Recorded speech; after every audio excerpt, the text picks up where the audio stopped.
চাঁদা সনদ পরিবহনের চাঁদা যেটা বলা হয় সেভাবে আমি চাঁদা এই দেখছি না। মাননীয় মন্ত্রী, আপনি যেটাকে সমঝোতা বলছেন, আসেন সেই সমঝোতাটাকে একটু ডিফাইন করি। সমঝোতা মানে হচ্ছে দুই পক্ষের মধ্যে চুক্তি, যে চুক্তির আন্ডারে কিছু টার্মস থাকবে যা দুই পক্ষ মানতে বাধ্য থাকবে। প্রথম কোশ্চেন, পরিবহন যেই গাড়িটি আছে সেই গাড়িটির সাথে পরিবহন মালিক সমিতির কি কোনো সমঝোতা আছে? যদি থেকে থাকে তাহলে সেই সমঝোতার আন্ডারে সে মাসে একবার কেন পে করছে না? প্রতিবার রাস্তায় যখন সে যাবে কেন 2 বার 3 বার 4 বার করে তাকে পে করতে হবে? কেন এই কথাটা বলছি?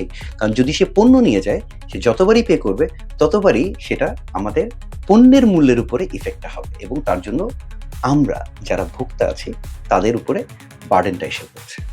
সো আমার কাছে মনে হয়েছে আপনি যদি বাস মালিকদের সাথে বসার আগে যদি আপনি বাণিজ্য মন্ত্রণালয়ের সাথে বসতেন তাহলে আপনি বুঝতেন এটার ইফেক্টটা কোথায় পড়ে।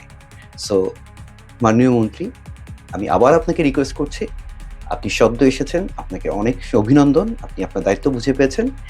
সরাসরি সিদ্ধান্তে উপনীত হবেন না, সারফেস লেভেল স্ক্র্যাচিং করবেন না, আগে ডিপ ডাউন করেন, প্রবলেমটা বুঝেন, এটার কারণে কি ইফেক্টটা হচ্ছে সেটা বুঝেন, তারপরে গিয়ে কার কার সাথে বুঝতে হবে সেটাকে ডিপ ডাউন করেন, করলে আপনি বুঝতে পারবেন প্রবলেমটা কোথায়। ধন্যবাদ।